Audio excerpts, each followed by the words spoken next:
Peru, a 23-year-old university graduate, had just landed her first job at a bustling marketing agency in Taipei. She was eager to make her mark, but her direct personality would soon lead to unexpected challenges in the workplace.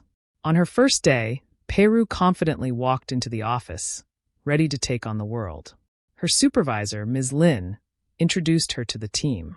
"Everyone, please welcome Peru, our new marketing assistant," Ms. Lin announced with a smile.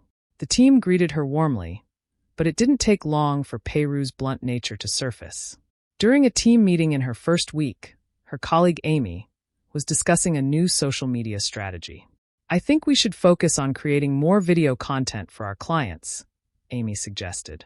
Without hesitation, Peru spoke up. "That's not a good idea at all. Video content is oversaturated, and our clients don't have the budget for it. You're wasting everyone's time with this suggestion." The room fell silent. Amy's face flushed red, and Ms. Lin looked uncomfortable. "Thank you for your input, Peru," she said diplomatically. "Let's consider all options before making a decision." As the weeks went by, Peru's habit of speaking her mind without filter continued to cause friction. One day, she overheard her colleague John discussing weekend plans with a client on the phone, mixing personal chat with business talk. Unable to contain herself, Peru marched over to John's desk as soon as he hung up. "John, that was so unprofessional," she said loudly.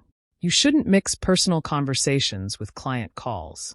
It wastes time and makes our company look bad."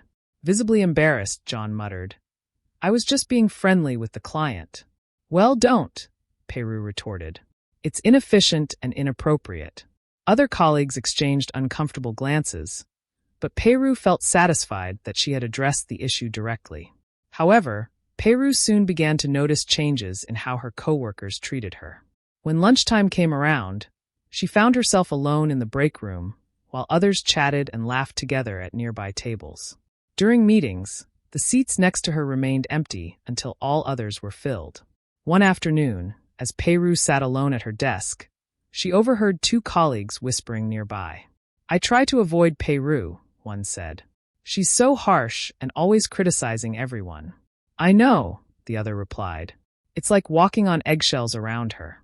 I'm afraid she'll embarrass me in front of everyone." Peru felt a pang in her chest. She hadn't realized how her actions were affecting others. She thought she was just being honest and helpful, but now she understood that she had unintentionally become an outcast. Mengting, a senior colleague who had been with the company for over a decade, noticed Peru's growing isolation. One day, she approached Peru's desk with a kind smile. "Peru, do you have a moment to chat?" Mengting asked gently. Peru nodded, curious about what Mengting wanted to discuss. They moved to a quiet corner of the office, and Mengting began. "I've noticed that you seem to be having some difficulty fitting in with the team. I thought I might be able to offer some advice if you're open to it." Peru felt a mix of embarrassment and relief. "I don't understand," she said. "I'm just being honest and trying to help improve things." "Isn't that good?" Mengting smiled understandingly. "Honesty is important, Peru, but in the workplace, we need to balance honesty with tact and consideration for others' feelings. Let me explain." Over the next hour, Mengting shared her wisdom with Peru. She explained how direct criticism can often backfire in the workplace. "When you speak too directly or criticize someone in front of others," Mengting said, "it can make people lose face. This creates resentment and can turn colleagues into enemies, even if that wasn't your intention." Peru thought about her interactions with Amy and John, realizing how her words must have made them feel. Mengting continued, "Even if you don't like someone, it's important to be aware of your body language. Our bodies often betray our true feelings without us realizing it. A furrowed brow, closed-off posture, or harsh tone of voice can all send negative signals that people pick up on." "So, what should I do instead?" Peru asked, feeling overwhelmed. "In the workplace, it's better to speak more indirectly and diplomatically," Mengting advised. "Instead of outright criticism, try to phrase your concerns as questions or suggestions. For example, instead of telling Amy her idea was bad, you could have said, 'That's an interesting idea. Have we considered the budget implications? Maybe we could explore some cost-effective alternatives as well.'" Peru nodded slowly, beginning to understand. It's also important to maintain a level of friendliness with everyone, even those you don't particularly like, Mengting added. Small talk and greetings go a long way in creating a harmonious work environment. Always say good morning to everyone, especially those you don't get along with. This prevents people from thinking you're singling them out or have a personal grudge. But isn't that being fake? Peru asked, still unsure. It's not about being insincere, Mengting explained. It's about being professional and creating a positive work environment. In the long run, having fewer conflicts will make your work life much more enjoyable. Remember, it's better to have one less enemy than one more. Peru thought about how lonely she had been feeling lately.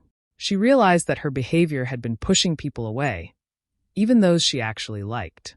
Lastly, Mengting said, try to focus on people's good qualities, even if they annoy you. Everyone has some positive traits. By concentrating on these, you might find it easier to get along with difficult colleagues. Peru took all this advice to heart. Over the next few weeks, she made a conscious effort to change her behavior. When Amy presented another idea in a meeting, instead of immediately critiquing it, Peru said, "That's an interesting approach, Amy. I wonder if we could also explore how it fits with our budget constraints." Amy looked surprised but pleased. "Of course, Peru. I'd be happy to work on a cost breakdown." When she saw John chatting with a client again, instead of confronting him publicly, Peru waited until they were alone and said, "John, I noticed you have a great rapport with clients. I was wondering if you could share some tips on balancing friendliness with professionalism in client calls." John, expecting criticism, was taken aback by her approach. "Sure, Peru. I'd be happy to discuss that with you." In the break room, Peru made an effort to engage in small talk with her colleagues. She asked about their weekends, their families, and their hobbies. At first, it felt awkward and forced, but gradually, it became more natural. She also made sure to greet everyone each morning, even on days when she wasn't feeling her best. She tried to smile more and keep her tone friendly, even when dealing with tasks or people she didn't enjoy. Slowly but surely, things began to change. Peru's colleagues started to include her more in conversations and lunch plans. In meetings, people no longer avoided sitting next to her. One evening, as Peru was packing up to leave, Amy approached her desk. "Peru, a few of us are going for dinner after work. Would you like to join us?" Peru felt a wave of happiness wash over her. "I'd love to, Amy. Thank you for inviting me." As they sat around the table at a nearby restaurant, laughing and chatting, Peru felt a sense of belonging she hadn't experienced since starting her job. John, who was sitting across from her, raised his glass. "You know, Peru, I have to say, you've really become a great team player. I appreciate how you've been handling feedback lately. It's made working together much more enjoyable." Peru smiled, feeling a mix of pride and humility. "Thanks, John. I'm learning that there's usually a kind way to address issues. I'm glad we're working well together now." The next day at work, Peru stopped by Mengting's desk. "I wanted to thank you for the advice you gave me," she said sincerely. "It's made a huge difference in how I interact with everyone, and I feel so much happier at work now." Mengting beamed at her. "I'm so glad to hear that, Peru. Remember, it's not about changing who you are at your core. It's about finding a balance between being true to yourself and being part of a team." Peru nodded, feeling grateful for the valuable lessons she had learned. As she walked back to her desk, she realized that her job wasn't just about marketing anymore. It was teaching her important life skills that would serve her well beyond the workplace. She still had moments when she wanted to blurt out her unfiltered thoughts, but now she took a moment to consider how to express herself more diplomatically. Peru had discovered that with a little effort and understanding, she could create a positive environment for herself and others, making work a much more enjoyable experience for everyone. As she settled into her chair and opened her computer, Peru felt a new sense of confidence. She was no longer just the blunt newcomer, but a valued member of the team, learning and growing every day.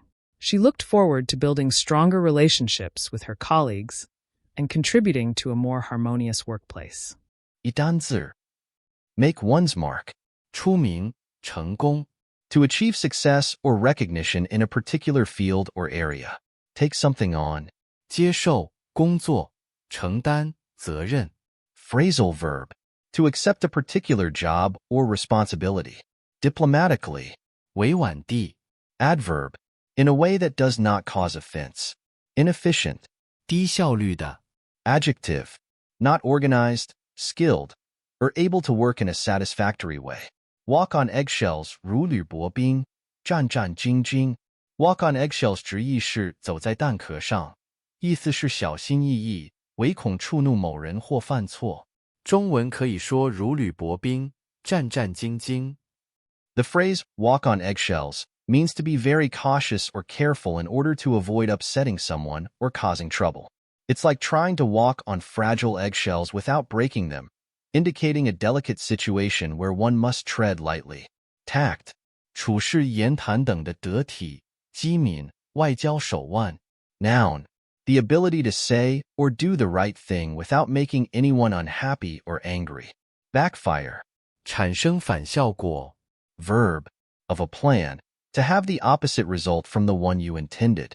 Lose face 丢脸被羞辱 Idiom To suffer a loss of respect or reputation, often because of an action that is seen as embarrassing or humiliating.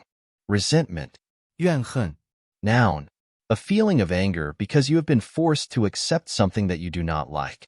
A furrowed brow 紧皱的眉头 A forehead equals part of the face above the eyes that has lines in the skin, usually caused by worry. Pick up on something 注意到或察觉到某事 Phrasal verb To notice something that other people have not noticed. Implication 可能的影响可能的后果 Noun The effect that an action or decision will have on something else in the future. Critique 批评评论 Verb To give an opinion or judgment about a piece or work, book, film, etc.